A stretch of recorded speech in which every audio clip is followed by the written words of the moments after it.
All right, everybody, what's going on, man? Welcome to another edition of SWAC Talk, the show where we cover the SWAC inside and out. I'm your tour guide, as usual, around the SWAC Sea Wells coming at you.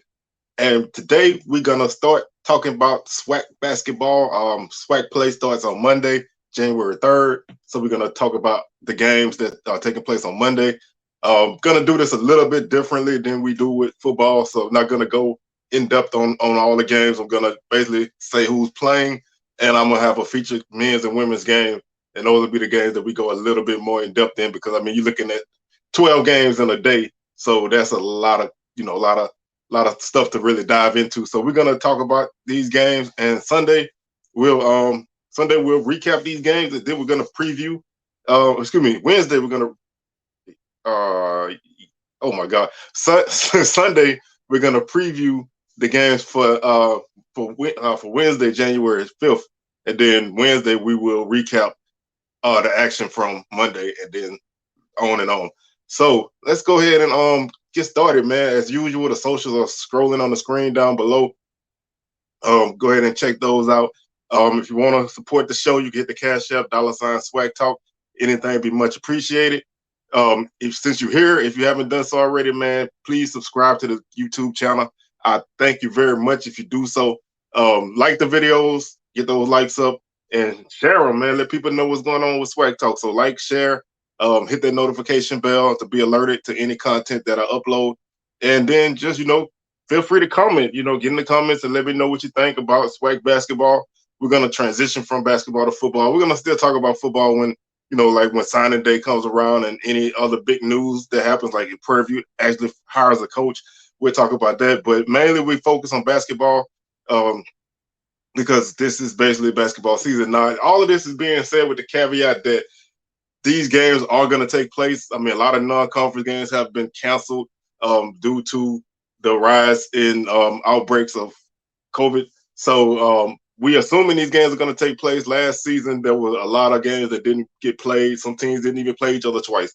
So we'll see how this goes. So this is all under the assumption that these games are going to take place. So we're going to start with the women's side. We're going to talk about the games that are being played on Monday, January 3rd. Again, if you're not familiar with SWAC basketball, each team has a travel partner. So, for instance, Alcorn and Jackson State are travel partners. So, if anybody would, let's say, Grambling would travel to Jackson State on a Saturday, they would play Alcorn on a Monday.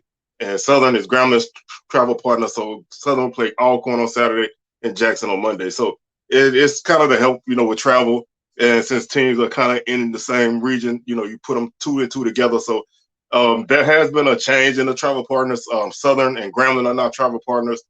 Southern and Alcorn used to be travel partners, and Grambling and Jackson used to be travel partners, but now they put the two Louisiana teams together and the two Mississippi teams together. So that's the big change, along with Florida A&M and Bethune-Cookman, the newcomers to the SWAC. So they obviously are travel partners, and they'll face off for the first time as SWAC opponents on Wednesday, January 3rd at 4 o'clock.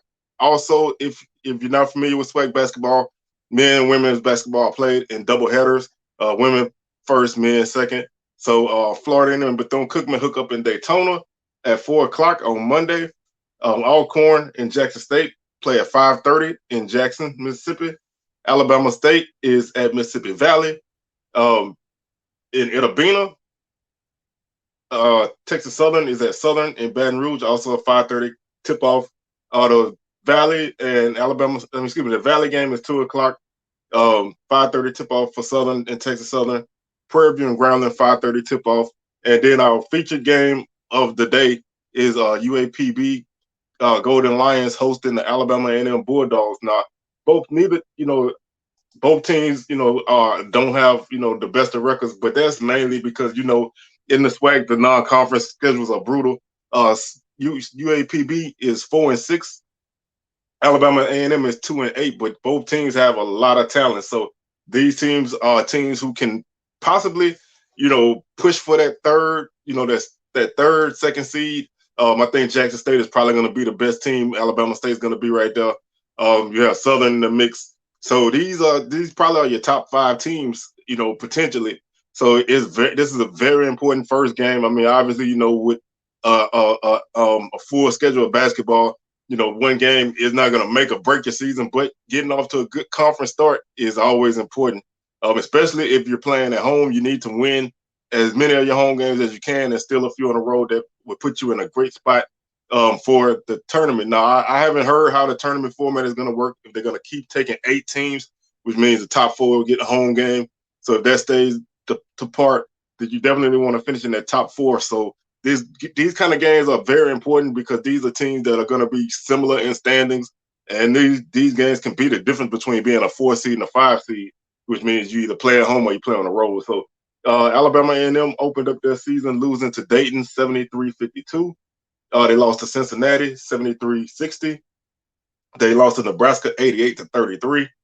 They lost to Belmont 63-34. They lost to Georgia State 62-61. They lost to Murray State 66-40. They beat Samford 72-47. Nice road victory. They played Mizzou. They lost to the Tigers 69-55. They beat Southern Miss 70-55. They beat Florida Atlantic. They lost to Southern Mississippi 70-55. They beat Florida Atlantic 65-63. Their last game against Nichols, which was supposed to be today, has been canceled, so that puts them on a collision course with UAPB on Monday at 5:30. Taking a look at the Bulldogs and their statistics. Right now, like I said, they're 2-8. They are averaging 52.7 points per game. They have 527 points. They are allowing 67 points per game, 674 total. Give them a point differential of minus 14.7, so they're losing their games by average of 14 points. They are shooting 33% from the field. That's not a great number. They are shooting from three-point land. They're shooting 25%, 33 of 130, 102 of 150 on free throws for 68%. They're averaging 10 free throws a game. They're averaging 3 3-pointers a game. And they're averaging 19 field goals per game. The opponents are shooting 43% against the Bulldogs. They're shooting 31% from three-point land, and they're shooting 67% from the free throw line. Rebounding, Alabama A&M is being out-rebounded by an average of 4 rebounds per game, 36.6 for the Bulldogs, and the opponents 40.7.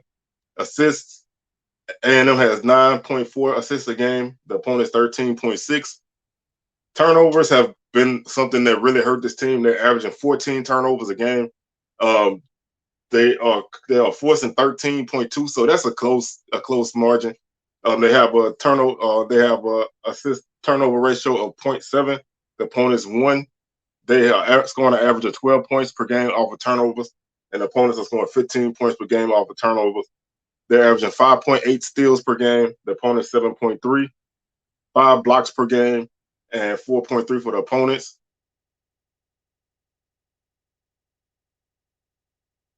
Looking at some individual numbers right now, their leading scorer.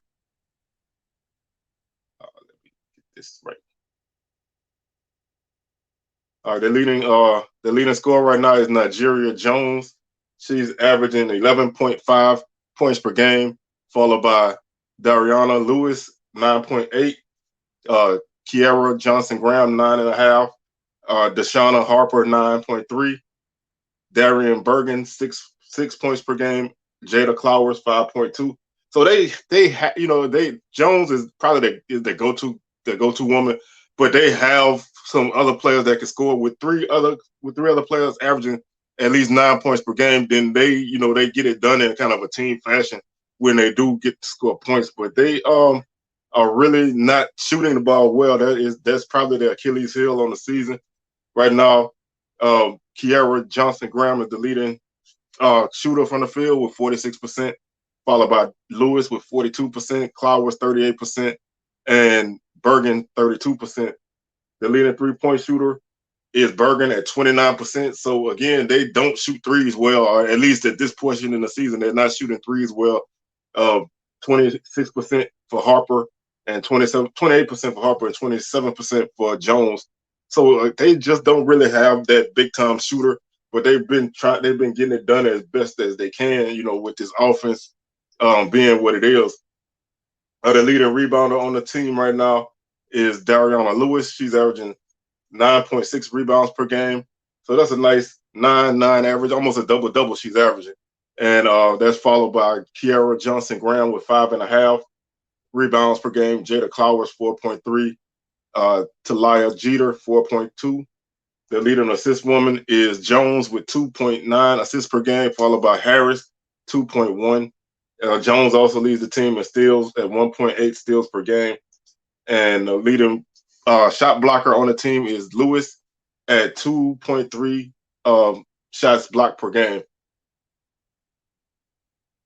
So as you can see, and obviously, it's one of those things where you kind of don't put a super lot of weight into these stats right now because you play. Everybody's played an uneven amount of games and all non-conference games at this point. So some of these numbers will improve when conference play goes. But shooting is shooting, especially on the road. If you're struggling to shoot on the road, that's not going to change really in the SWAC that much. There's a lot of tough places to play. So you really need to be on point when you're on the road. You really need to do your best to knock down shots on the road. There's no, obviously defense travels first, but shooting needs to travel. If you can't shoot away from home, then you're really in a bad way. So I think Alabama A&M is a team that's going to be, like I said, a contender in the division. In the conference. So I think they match up well with Pine Bluff if they can score some points. Pine Bluff is 4-6 right now. They have the best record in the league. They on a 3-game losing streak though, but they opened their season up with a 65-60 loss to McNeese, 96-53 loss to Arkansas. Arkansas Little Rock 6-7 beat them 73-63. They beat Southern Miss 76-57 in the Lady Eagle Thanksgiving Classic. They beat Southeast Missouri 81-63 also in that tournament. They beat Arkansas Baptist 96-27. They beat Tulane 79-74. So that's 3 Division I wins early in the season. That's always a good thing. A good fella under your cap. So that's that helps you a lot in tournament time. Miami beat them 78-65. They lost to UAB 89-64. The game against Central Arkansas was canceled. And Tuesday they lost to Southern Methodist 86-74. Again, this team has won, quite a few games. Being 4-6 in non-conference in the SWAC is always a really solid effort. You really want to get the most out of your team in this aspect. So I'm really impressed with the way that they're playing early. You really want to see what they can do if they can continue to climb and put themselves in the SWAC race, because they are going to be a team to be reckoned with as the season goes on. I really like what they're doing. Like I said, I think Jackson State is pretty much the hands down leader in this conference. But Pine Bluff should not be counted out.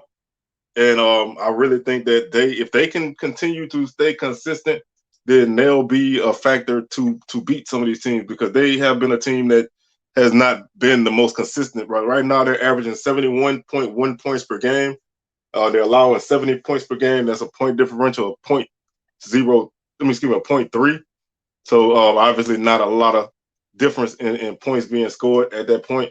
A lot of even games in that aspect. And I just lost everything.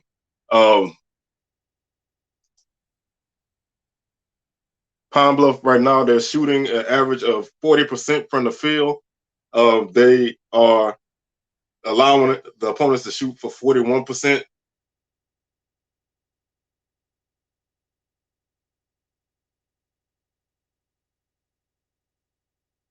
Excuse me.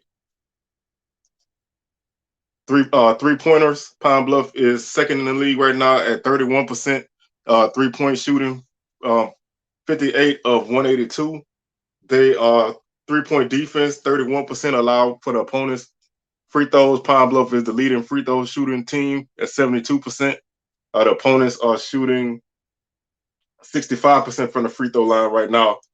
Pine Bluff is second in the league in rebounds at 41.3. They opponents are averaging 39.3 rebounds per game, so they are rebounding their opponents by 2 rebounds. So they're definitely a team that's gonna attack the boards.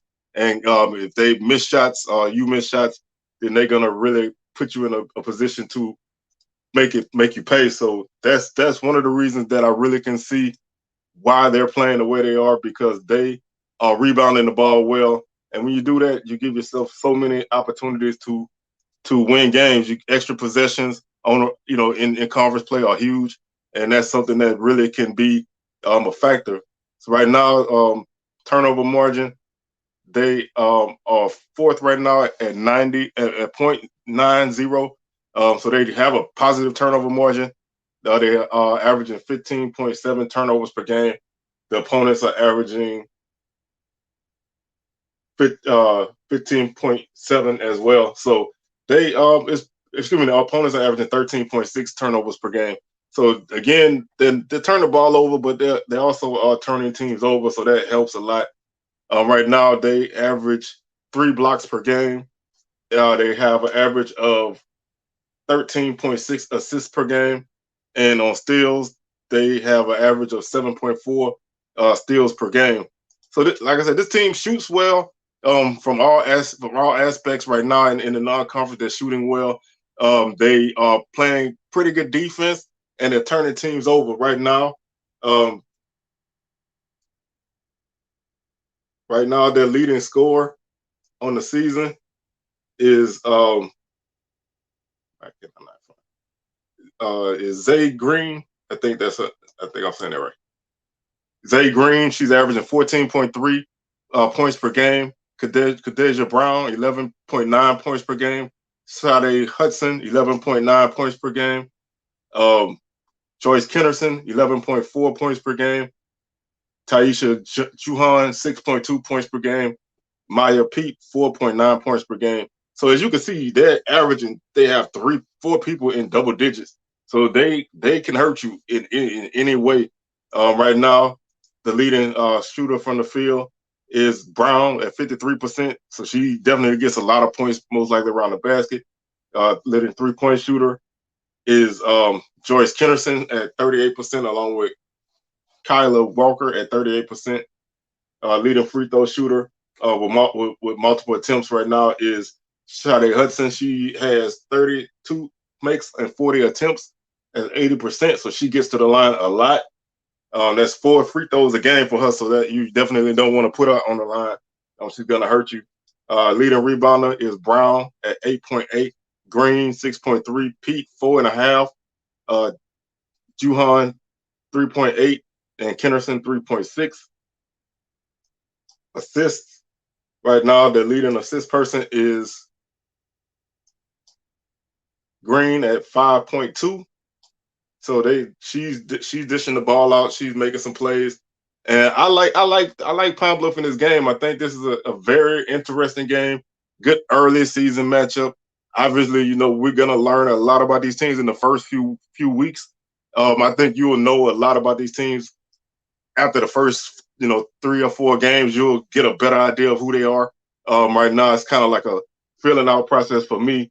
So I'm gonna go with the home team. I think Pine Bluff has been playing, really well this non-conference schedule.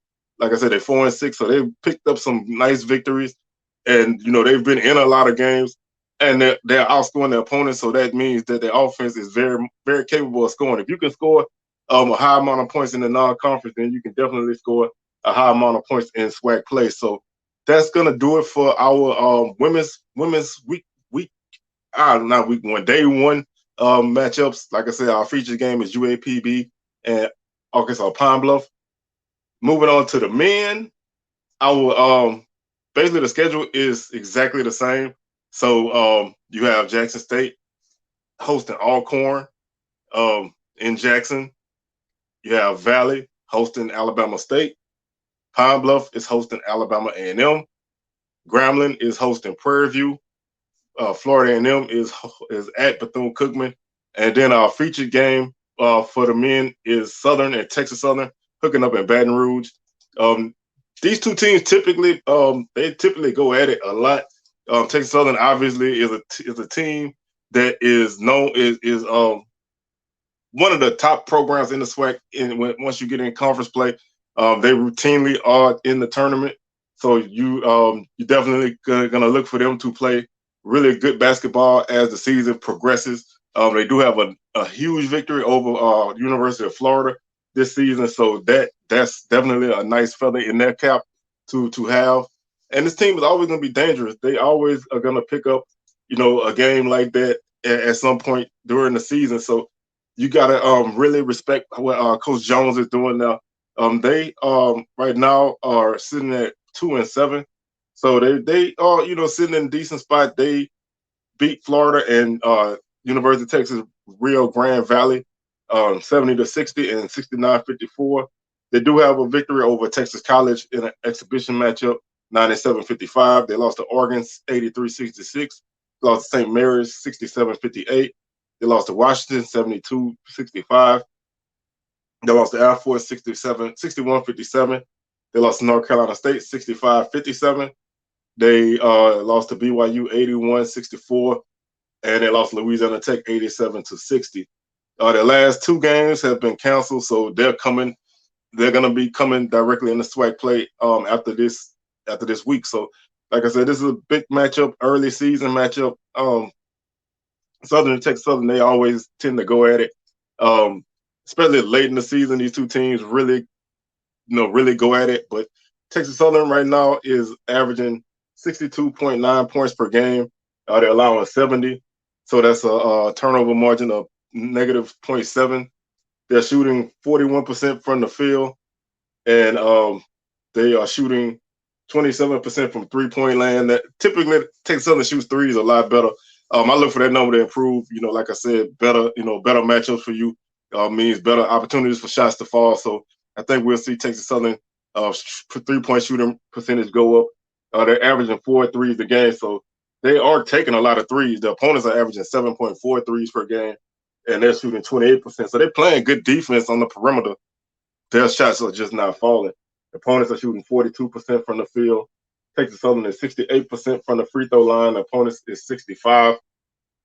Texas Southern is out rebounding their opponents, even with a 2-7 record. They're out rebounding their opponents by 6. Excuse me. 40.4 rebounds per game for the Tigers. The opponents, 34.1 assists. They're averaging 9.3 assists per game. The opponents, 13.3. Turnovers. Right now, that's the one thing that's really killing this team. They have 15.9 turnovers a game, almost 16 turnovers per game. The opponents have 10 turnovers per game. So they minus 5.8 turnover margin. They are averaging 10.1 points per game off of turnovers. The opponents 14.9. Steals, 4.4 steals per game for the Tigers, 4.1 blocks per game for the Tigers. The opponents have 7.9 steals per game and 3.8 blocks per game. John Walker right now is leading the team in scoring. He's averaging 12.6 points per game, followed by Jordan Carl Nichols, 11 points per game. PJ Henry, 10.6 points per game. Bryson Gresham, 8 points per game. Justin Hopkins, 7 points per game. 3-point shooting. The leading shooter right now is PJ Henry. He's shooting 43%. Jordan Gilliam, 38%. Walker, 37%. From the field, the leading shooter is Nichols. He's shooting 57% from the field.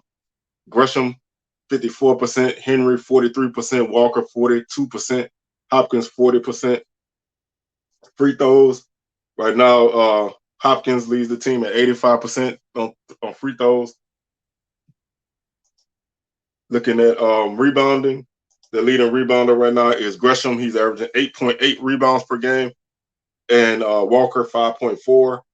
Nichols, 5.4. And Rice, 5.1. Henry, 3.6. And Lawson, 3.3. Assists, Henry, 2.3 assists per game. Hopkins, 1.7. Walker, 1.6. Gilliam, 1.3. The leading steal men are Gilliam and Nichols. They each have 1.1 steals per game. The leading shot blocker is Gresham 1.8 and Walker 1.3. So they do a decent job of blocking shots. And like I said, they have some size. Walker is 6'9". He's like I said, the leading scorer and the tied for the lead in shot blocking. And he's a guy who definitely you're gonna have to keep an eye out on him at all times. Texas Southern is always gonna be a team that's dangerous to play against, and they're gonna challenge you all game long. So Southern is gonna be in a battle. Southern right now is 6-7. They have played pretty well in spurts during the season. They've had a couple of nice comeback victories, and other games they've kind of been in the mix. They opened up their season with a 60-72 loss to Louisville. They beat Tulane 73-70. They lost to Rice 81-63. They lost to South Dakota 71-68. They lost to Nebraska 82-59. They beat Ecclesia 109-53. They beat Tennessee State 82-80. They lost to Akron 79-62. They lost to Kentucky 76-64. They beat Lindsey Wilson College 86-68. They beat Southeastern 72-66. They beat Kent State 78-76. And they lost to Dayton 69-60. So they have two last second victories under their belt. But this is a team who's been playing fairly well. They're averaging 72 points per game on offense. They're allowing 72.5. So scoring margin of -0.5. So it's pretty even. Most of the games have been close, as close as you can have in a non-conference situation. Southern is shooting 44% from the field and 37% from three-point line. They're making 6.9 threes per game. The opponents are shooting 47% from the field and 30% from the three-point line. They also are making 6.1 threes per game. Free throws, Southern is 67%. The opponent 72. Rebounding, Southern is 29.5 rebounds per game. They're allowing 36.3, minus 6.8 rebounds is the margin. Southern's not a big team. If there's one thing I will say about Southern is they don't have a lot of size. So they play really scrappy defense, but they don't have a lot of size. So if you can work inside on them, you're gonna get them trouble. But they switch on everything on defense, and they can put heavy pressure on. They do like to do a lot of trapping full court. So if they can get you turned over and get some easy buckets, then they'll keep themselves in games. But that lack of size, I think, is going to be the issue for this team this year. Assists, they're averaging 13.2 assists per game. The opponent's 13 assists per game. 14.5 turnovers per game for Southern. The opponents are 19.8. Like I said, they can turn you over really, really well. 23 points off a turnover for Southern, 15 for the opponents. 11.2 steals per game for Southern, 6.5 for the opponents. Southern's averaging 2.7 blocks per game. The opponents 4.2. Individually, right now they're led in scoring by Tyrone Lyons, 14.5 points per game. PJ Bird, 13 points per game. Breon Whitley, 12.5 points per game. Jaden Sadler, 10.5 points per game. Terrell Williams, 9.5 points per game. Damian Sears, 4.9. So those four guys are all capable of scoring. I think the one thing that has plagued Southern for multiple years is that they don't have that one. They have guys that can score and they have guys that can get you 20 points, but they don't have that one guy that game in, game out is going to get you 20, 25 points. So they have a multitude of guys who can lead the team in scoring. Right now, Lyons is pretty much the guy who gets them the buckets they need. He's an athletic guy. He can spring up off the floor. Bird's a nice guard. Sadler is steady at point guard. So this Southern team is very, very scrappy. They're not the typical, Southern team with a lot of size and defense, but this defense is good.